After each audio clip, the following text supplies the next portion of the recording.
Hi, everyone. So let me just go straight to what my own model for today, while you think about your questions from the beginning of the session. So while you think about that. So we are talking about this wonderful employability book, where we have the first and second speaker have, you have seen some excerpts, from extracts from what the book is all about. So the book has more things, where you can also sit down and learn. It goes straight to the point. So the book did not beat around the bush. It goes straight to the point. So when you have it, just sit down and learn. Okay. So in this area today, in my own session, I will talk about selection process in terms of after an interview or even interview. So what you have to do when you want to prepare for interview. Okay. So those things you have to keep in mind. And I will start by asking the audience, maybe some people have experience. When you have an interview, when you have that email that comes to your inbox and said you are being scheduled for an interview, what are those things that you have to prepare for? Question to the audience, what are those things that you have to prepare for? Or what are your first things that you have to think about while preparing for the interview? Any comments from the audience, please? For me, I was saying like the first thing will be like when you receive this kind of news that you are probably selected for an interview, you want to remind yourself of the task you're going in for. So you want to go maybe to the page of the employer again to read more about what you are going to do there. Exactly. Yeah. Okay, for that, you want to prepare, so you have to think about some things like trying to get to know about your employer. Okay, trying to go to their social media, their websites, and everywhere you can find them online and understand what they do, what are their objectives, what are their vision, see how your own objectives or vision can fit into their own objectives and vision. Okay, so it's nice, it's very good you make such kind of preparation. So you research, and if you can see here under the preparation in this book, you see researching the company, research the role, as you have said. You have to prepare also questions. That there's this part that will ask you that thank you, we have come to the end of the session, the interview session. Do you have any questions do you want to ask us any questions? So it's nice to have at least 2 questions. You write 2 questions. That will be done when you have done your research. Those 2 questions gives the employer the impression that this person is a serious candidate. This person is really thinking, and probably they may like this applicant. So this impression is very important, the first impression. The first impressions that tells the employer that what you are thinking logically, the first impression that tells the employer that you can communicate properly. It means you can speak eloquently and communicate, properly, communication. The first impression tells your employer that you are confident. Your body language seems, professional, even if it's even online, even if it's offline. Your composure, the way you communicate, you compose yourself, all those little things the employers or most employers look at these things. They want to look at the way you respond to questions. When you are being asked a question, the way you handle questions. Are you the sort of person that just gives very short answers? Or are you the person that's trying to create a story, a little short story, while you ask, or are you the person that builds background? You build the background. When they ask a question, you build, a background, then you answer the question very, to the point. So these are some things these employers are also looking at. They also want to look at in interviews, your behavioral pattern, your way you answer questions. And these behavioral patterns also, there's some behavioral questions that will come in terms of they want to know, for example, how you handle anger. If you're someone that gets angry a lot, and and when you get angry, how do you react? Even including what we call the STAR method for answering some questions. So they want to put you in some situations and for you to be able to explain how you went through those situations in your previous job or in some other engagements. So in this book, the introduction unit 4.1, you read directly from the book. This is what is there.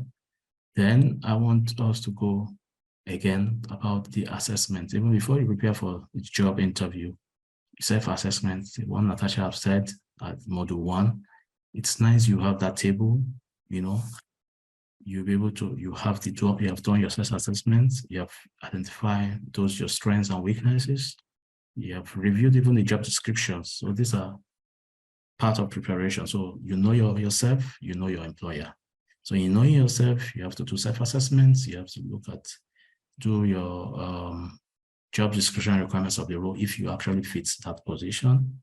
You have to identify those skills that you are very good at, so that when you are talking, you'll be able to point the employer to that point. You have to organize your skills in categories. You have to provide examples, concrete examples. How you have used your HTML, CSS skills and JavaScript to develop this website. This website, when I was working in this NGO, I was in charge. I developed their website with this HTML, Java, say those things, if you're doing IT, if you're looking for an IT interview. So another way you also prepare by knowing your employer, as we have said, you have to go and research about your employer. You have to check their website, their LinkedIn. You have to check online and see what they have a lot of descriptions when they are bringing out these job adverts. You understand what they really want, and then see how you fit through your self-assessments.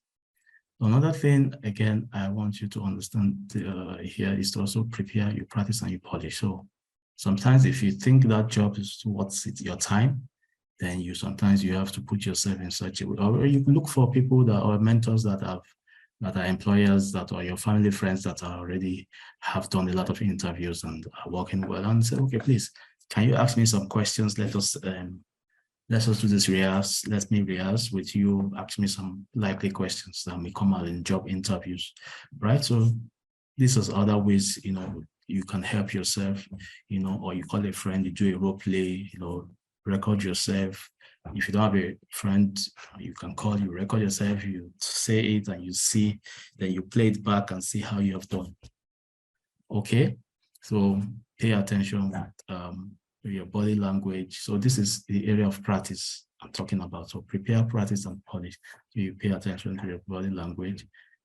Polish means getting feedbacks from or responses from, the person that you feel you can ask questions that can help you rehearse, for the interview.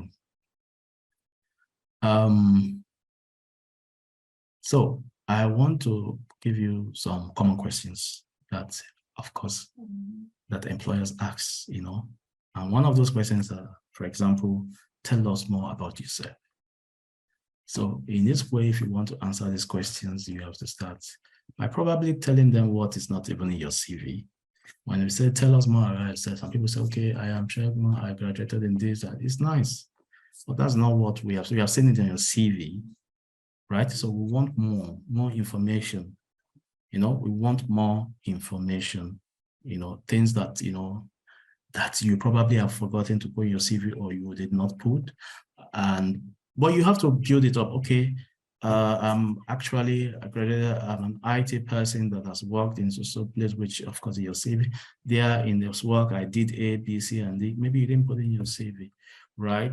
And there I love traveling. I love meeting people. I love talking. I have some wonderful communication skills. You say everything that you think you can, it's a way to sell yourself. That's when you become a salesman. So you'll be a salesman of yourself, trying to sell yourself at that point. Another common question is that why do you want to leave where you're working before? You know, sometimes you want to leave from one job to the other, and the employer is like, why is he leaving? Is it that the person is a troublesome person in the former, and you know, or probably the person has some kind of behavior that, you know, which those behaviors, those negative behaviors we don't want in our own organization, you know? So you must be positive about your previous employer, you know, even when sometimes they are not probably fully positive, but you must focus on the positives. Don't focus on the negatives, right? So sometimes they can ask you, what are your strengths and weaknesses? So they want to see how well you can tell me what your strengths are, how well you can say, oh, I am good in this, I'm good in that. They want to see that confidence level.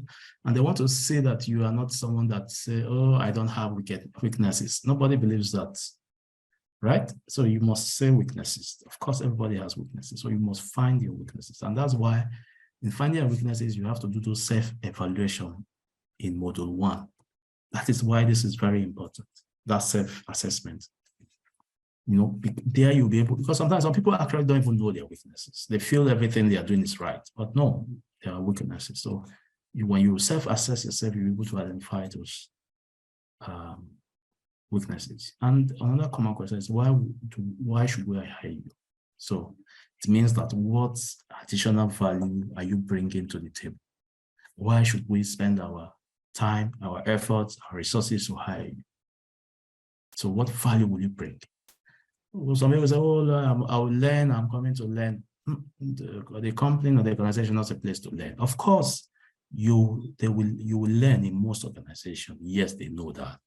But they are interested in what value are you bringing in, not what you want to learn. Because in these organizations, they are not universities, they are not schools. So they are a point for you to contribute your quota to the enhancement and the growth of the organization. Of course, learning is there, yes, but that's not the value you're bringing in. You must tell them the value that you're bringing in.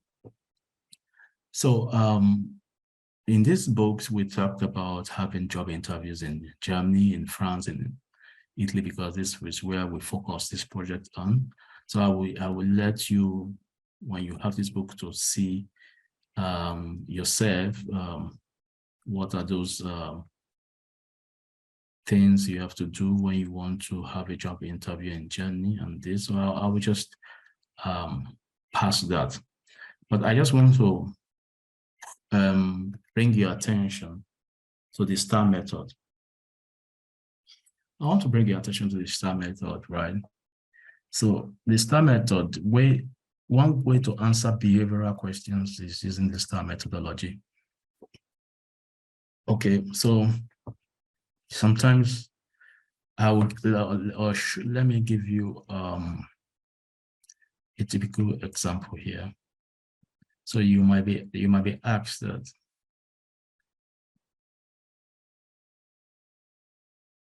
okay, let's look at this methodology here, which is STAR, means situation, text, action, and results. All right, so this is the STAR methodology. So you might be asked the questions, and the questions might come as a result. Tell me about a time when you worked very well in a team, you know? So maybe they want to know about your team building efforts, how you work effectively in a team. You know, some people are not just team players, no matter how you say they are not team players, but working in a team has proven to be best actually in most organizations than working as a one-man squad. So now look at this question and look at the answers. I was part of a team of 5 responsible for coordinating company events and conferences. Last year, the boss asked me to organize the annual company holiday party for 500 employees. So all the team members have been assigned on various tasks to perform. So we're talking about tasks. Our first priority was to work as a team and put efforts to have a successful event. So what are your actions? I organized a project management system. Maybe I developed the Gantt chart. I mean, the Gantt chart is probably a visual representation of exactly the tasks and we are going to do and their deadlines. This facilitates easier communication among team, and maybe in the project management plan, or maybe you can have drafted a project management plan and see, okay, I've drafted a project management plan and assigned several tasks. I broke the task into several units, into A, B, and C, and then I assigned each of those tasks to different team members. So at the end of the day, what is the result? Yes, I led a productive and smoother team manager. So the project manager and team were very smooth. We were able to, to achieve our objectives. We were able to organize the events without issues. There was more or less no much conflicts around, and everything was well attended to. So when you are asked questions on behavioral questions, or how you behaved in a certain situation, you'll be able to narrate a very beautiful story, having these keywords of what you have been asked. For example, here they want to know team building, so you're able to put this storyline with team building. And probably it's good also to be honest, and if you did that, you explain how you did that, and this alone captivates employer interest. So be honest also with answering the questions. So another type of what we call the panel behavior interview, this is, of course, when you have a physical, and sometimes most interviews now are online, but you also have physical interviews where you are required to come, either online or offline or physically. It's nice to dress good, dress well, speak eloquently, speak politely, speak very audible, communicate. And also try to, review your CV, your cover letter before coming. You try to be able to, know what exactly you have written in your CV, and also match it with extra items you're going to say verbally. What is not your CV? Start with what is known until what is unknown. So what is known to the employer, but what is unknown to the employer, So frame some of your questions in the STAR methodology, frame stories, some nice, stories that are not too long stories, right? Just try to have brief storylines.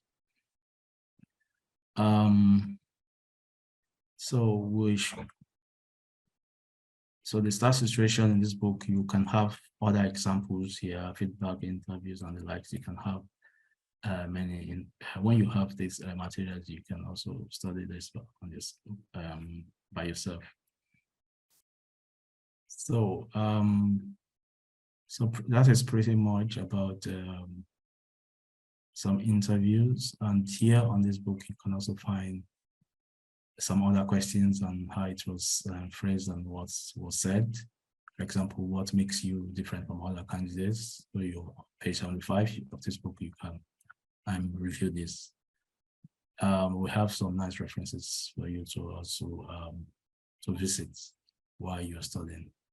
So the last module in this book, which is, I think, this job offer module 5, here we discussed more about how you negotiate, so when you're able to have been successful in the interview, you're successful, and you finally, receive that letter that said, yeah, congratulations, and all those stuff. Probably there might be another interview, maybe the last one, where they want to discuss about your salaries and benefits and all those whatnots, and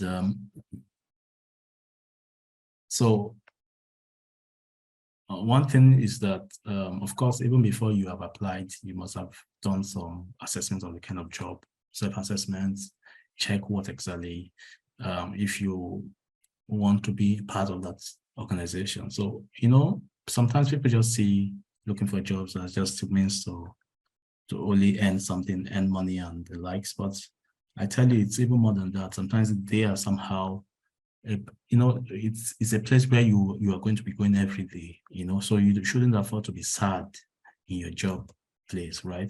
So look for jobs, things that really,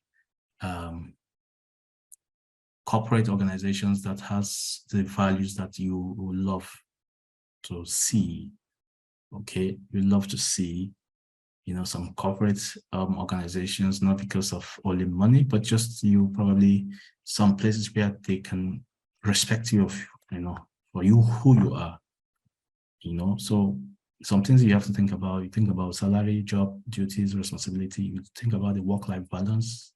Some women have families, have kids, and sometimes there are some jobs that even are family friendly. That's okay. We can be flexible for you.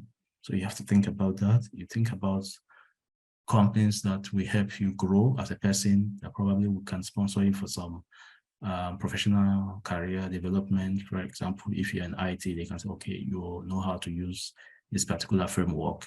Probably we can pay for some, you can pay for some kind of courses that where you can go and learn more. There's some organizations that helps that are open to learning. Okay.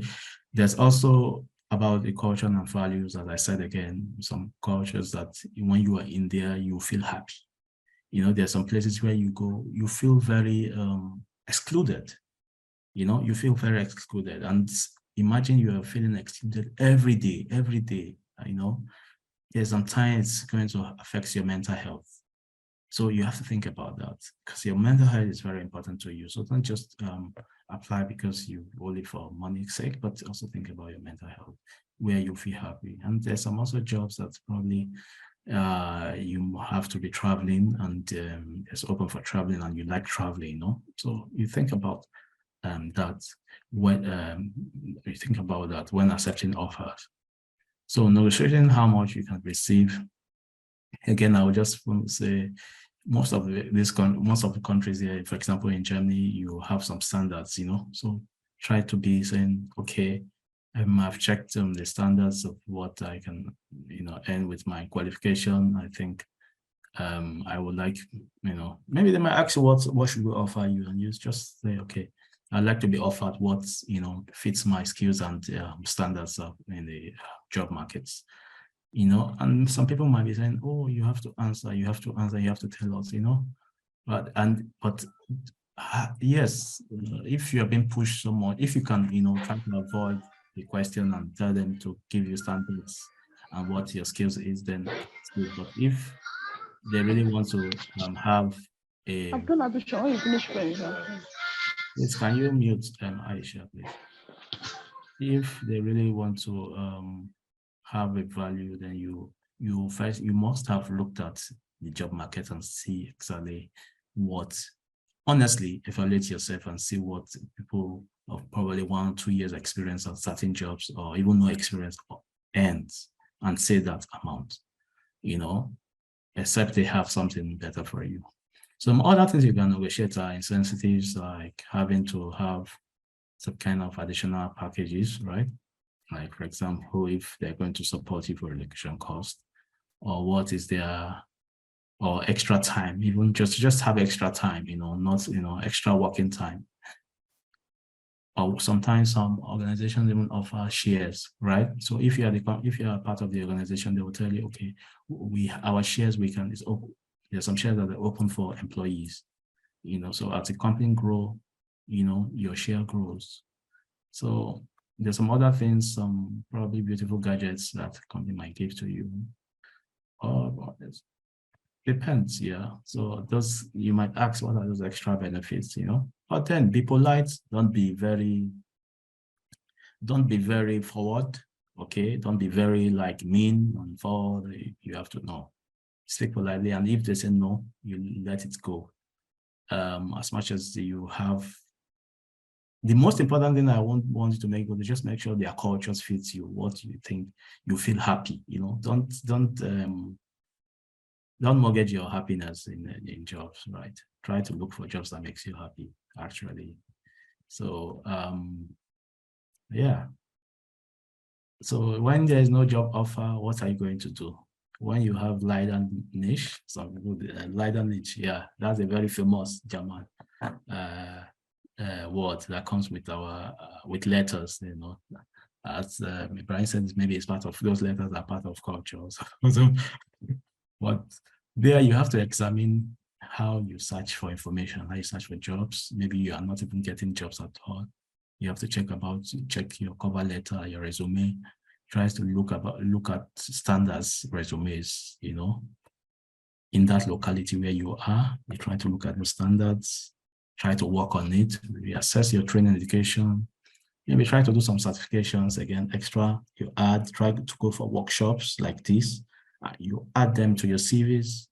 Every workshops you attend is really important, right? You don't know who might, what interest your employer might take in your CV. It might just merely that you're attending workshops. It can mainly that you have been volunteering in a certain place or certain thing. It's mainly maybe you have some knowledge that you have be given free of charge to charity, and they see it there. So you might not know what exactly would pique the interest of the employer or the interviewer or the hiring manager. So you really jump on and you ask for feedbacks. You attend these kind of workshops. Maybe this is what is not put in this unit 5.13. You can also attend employability workshops like this for people to be able to mentor you and give you some ideas. So in your workplace tips, you accepted a job and you must demonstrate to your company, yes. So get to know your co-workers by taking time to introduce yourself. So when you're in a new place, try to dress appropriately, try to be respectful, try to communicate effectively so that, and try to be valuable. Don't always shy away from tasks, have positive mindsets. Keep track of everything that is happening and try to be involved. Be a team player, don't just, there are some organizations that have, they just want, when you're new, some people might just even avoid you, but try to be a team player, try to give your best. All right, try to give your best. So thank you all for being part of the session.